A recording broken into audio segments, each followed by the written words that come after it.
Hey everybody, it's Steven GetMoneyMyrick here. Today I'm going to be helping a viewer of mine, NW Mind. He's a part of Midnight Wolves on server 45. And he was reaching out to me because he wants some help with his PvP lineup. Specifically, this player, their guild leader left the game and left them with this account. And so there are some pretty powerful things going on with it. You can see it's VIP 11. There's some artifacts and there's some good things going on, but there are definitely some things that need to be worked on. So before I get into helping Mind out, if you're not subscribed to my channel, please consider subscribing. I'm getting very close to 1,000 subscribers and it really means a lot to me if you subscribed. Okay, before I jump into the hero list, there are a few things I wanted to cover. The first of which is checking out the Void Temple in Sealand. You can see that they have done 4 out of the 6. They are missing Fortress, which is one of the easiest ones to do, as well as Shadow. So they obviously can work on completing that. Also within the Void Arc, they are currently ranked 4,423rd. And I think when we look at their bag, you'll see that there's definitely potential for them to be ranked higher than their current rank. The final thing I want to show is their tree and their guild tech. So their tree here, you can see they haven't leveled up their star spawns, haven't leveled up their tree. Definitely room for opportunity there, at least, getting them up to 20 out of 20, even if you don't use your resources to evolve them. I strongly recommend, especially if you have a Transcendence hero, but even if you have some strong light and dark heroes, you really need to be using your Somber Egg on the 15th hatch. So this person could have had 1 pet, 1 star spawn from a Somber Egg if they would have waited for the guaranteed one. Looks like they really just haven't touched the tree much at all though, so definitely need to go in there and work on that. As with guild tech going on here, they have most of the front page of guild tech filled out. You can see for warrior they don't have anything. Warriors used to be a very big part of the meta with Garudas, with Aspen even at the time, but just not used so much anymore.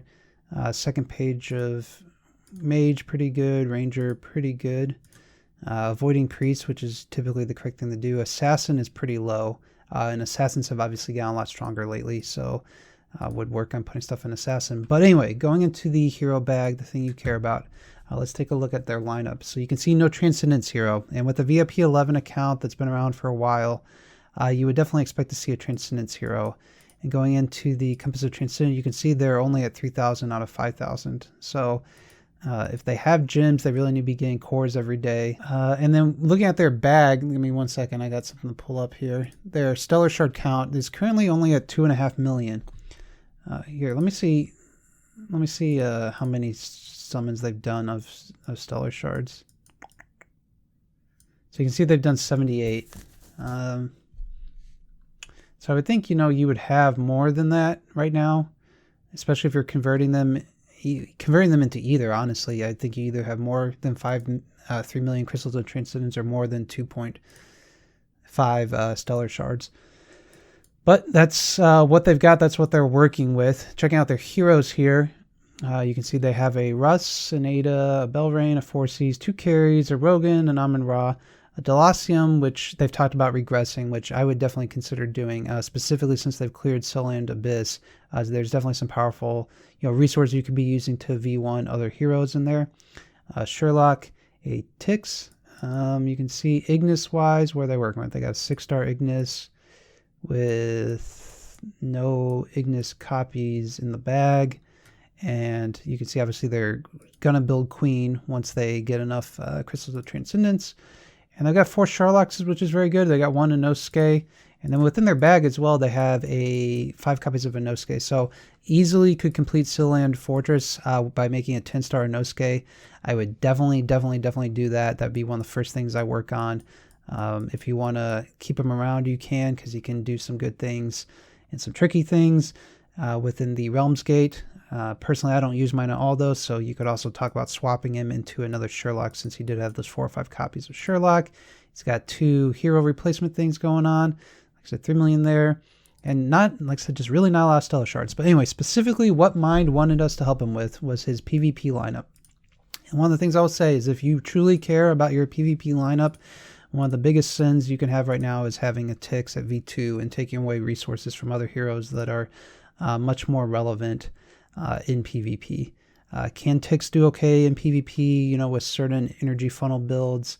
Absolutely. But if you're looking at the top teams of anybody, people are not using ticks in their lineup.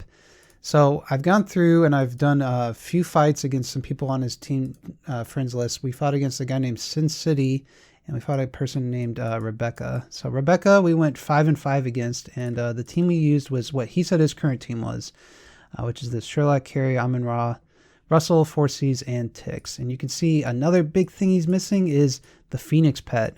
This pet is the best pet right now in PvP. And it's only at level 1, so that would definitely be my next pet I work on leveling up. So without that, I'm using Deer Pet. And with this lineup, we went 5-5 against Rebecca, and I also fought somebody named Sin City. We went 0-10 against them. And obviously, at 7.5 versus the 5.8, they have a lot more power. But I thought maybe if we can prioritize his PvP lineup enough, we could actually make it so that we can get some wins against Sin City. So we'll see if we can get there. We'll see if we can do better than 5-5 against Rebecca. So looking at the heroes he was using within his lineup, you could see he has a Russ with full gear, Demon Bell, speed attack. He had the 4Cs with full gear, speed attack, Demon Bell. He had a Carry with an A and B. He has an Amun-Ra with a Snow Heart. So very powerful artifacts for sure. Sherlock has a 1-star Rui with speed HP. So, he's got a lot of good things going on as far as the stones he's using on his heroes. The Rogan has a Psy for that extra crit rate and, getting speed on him. But we're just going to see if we can regress those ticks. Which is only 500 gems, if we can make his PvP lineup better and maybe prioritize a few more of the enables correctly and some of the void imprints. Ticks is, I get why people have him, at V2 and V3, he makes life easier in some of the modes, but I found that even just V1, especially with, the Stat Puncher, the Mortal, Glittery, he can still clear lots of content. I am curious, where's he doing in the Realms Gate right now? So he's doing 40, which is pretty good. Hopefully he's not losing any. I'm wondering if maybe that's why his account is so low, if he's doing multiple attacks against some of the bases. Because 40 can be pretty tricky. He does have good artifacts, like I said, but you're definitely open to losing when you don't have as good of imprints on all of your heroes. So since we're concentrating on PvP, the number one thing I'm going to focus on is getting our Russ to V3. With only 2.5 million stones, he's going to end up using 2.1 of them.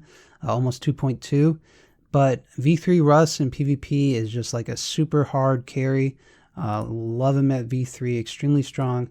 So we are going to reset Tix's imprints. If he wants to make him V1 later, he absolutely can, but we are going to go in and we're going to get our Russ here and we're going to make him V3. So we got the Russell to V3. In order to do that, we had to regress the imprints on one of our carries, on the Amun-Ra. We had to get rid of some stuff, as well as on Sherlock and ticks. So sorry for using some of your gems mined. Hopefully, since you said you cared about PvP, hopefully you'll be really happy with the results after we've done all this. So going for the updated PvP lineup that we'll be using now, we've got Russell here with full Ranger gear, speed attack, got a Demon Bell, and he actually could, I'm not going to do it for him, but he could upgrade this Demon Bell and make it glittery, which is what I would definitely recommend doing.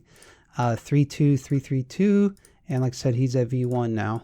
The next hero we'll be using 4Cs with full Mage Gear, speed attack. We're going to be using the Orb of Annihilation. He could also put the Demon Bell on this hero if he wanted. 3-2, 3-3-2, and V1 on him. The carry is also V1. We're doing 3-2, 3-3-2 with full Ranger Gear, speed attack, and an A and B. On the other carry, we're also building speed attack with a Wind Messenger. 3-2, 3-3-2, and this one does not have any void imprints. Our Amun-Ra will be using split gear, speed HP with a Snow Heart. Any energy artifact would work here, but Snow Heart giving the extra HP, making her alive longer, I think is good. Obviously, if the carry and the Amun-Ra were V1, that would also help your team a lot. And then the final champion we'll be using is the Sherlock right here with split gear, speed HP, 1-star Rui Scepter, 3-1, 3-3-2. He listed up 3-2, 3-3-2. So that's our updated PvP lineup. If I don't get any wins here, maybe I'll go in and upgrade this Demon Bell to glittery, but I'm hoping we're going to be getting better results. Okay, so we're fighting Rebecca right now. This is the one that we went 5-5 against, and so we have our updated lineup with the positioning. I put in the Wind God carry in the first slot to be a little bit more tankier than the A and B carry, and we're gonna go ahead and see how this goes. Hopefully, we get more than go 5-5. Otherwise, I'm gonna feel really bad about how we use the gems here on this account. The ×3 speed is great here because it just helps us go through these fights a lot faster. And let's hopefully start by getting a win on this account. You can see it does have a Sword Flash Shia. I'm guessing they're not the highest imprinted based on the fact that we did go 5-5 against them. She is not taking anything. Well, not a good start to our first one. Let's go ahead and see how we can do doing a few more. So our next fight, we got a win against Rebecca. So we're 1-1 right now. So I've skipped a few fights. We're currently 5-4 against Rebecca. And if you remember, we were 5-5 with their previous account. So hopefully we can win this fight right here and make it 6-4 and feel like I didn't just waste all their gems trying to get their PvP lineup stronger. You know, there's an argument here too that this player does also have a Rogan, and Rogan can obviously do some pretty powerful things. But this is the lineup we're trialing right now. Like I said, also making that Demon Bell stronger would also help. Nice.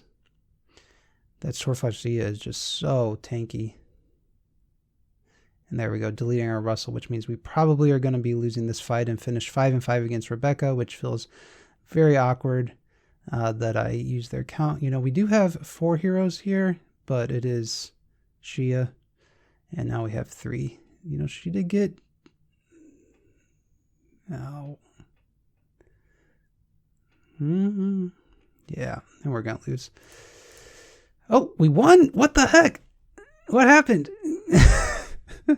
Okay, well, we went 6-4. So a minor improvement there against Rebecca. Obviously not anything significant. I was hoping to go like 10-0, but obviously an improvement. And then the next player we're going up against, this Sin City player. You can see they're at 7.5 million power versus our current 5.5 million. So if we win, it's going to be a big accomplishment for sure. We went 0-10 against them the last time we played them. You can just see that Halora just is ruining us. But if we could get 1 win out of here, that would kind of show just how much better their lineup was. Okay, so I didn't get the match footage of it, unfortunately, and you could just say it's random chance here. And this looks like he's one of his guild members, so maybe he can kind of rub it in his face a little. I don't know. He might have more experience about how often he beats him.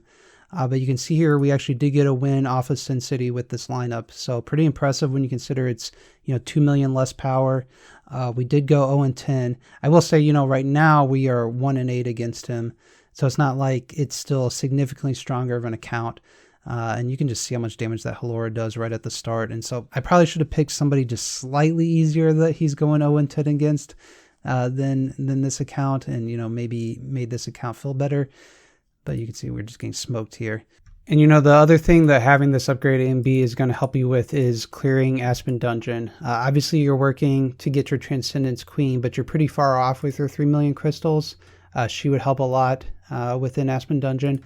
But right now it's going to be a little difficult, I think, to get to level 100 without having an upgraded A and B on Russel. He's really strong against the Ada waves.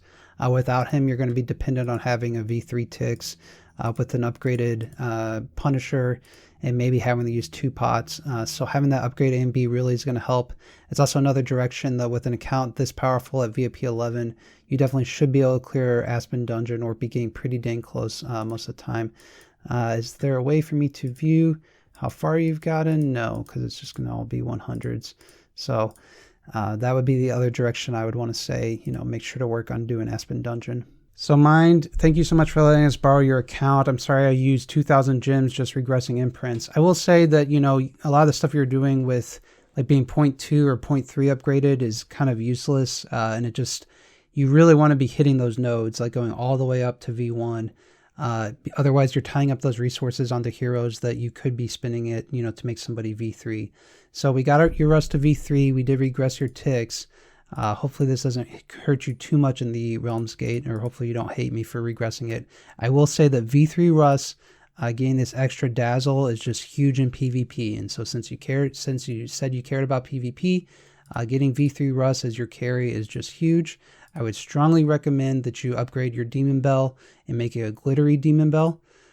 The other thing I would say is make sure that you're clearing on Realms Gate all of your bases always with one attack. I'm kind of worried that either it's getting neglected, maybe you're skipping and not doing the mines to get all the resources, but you should definitely be closer to 5 million, you know, just based on the amount of summons you've done and everything. Same thing with the stellar shard count. It's pretty low.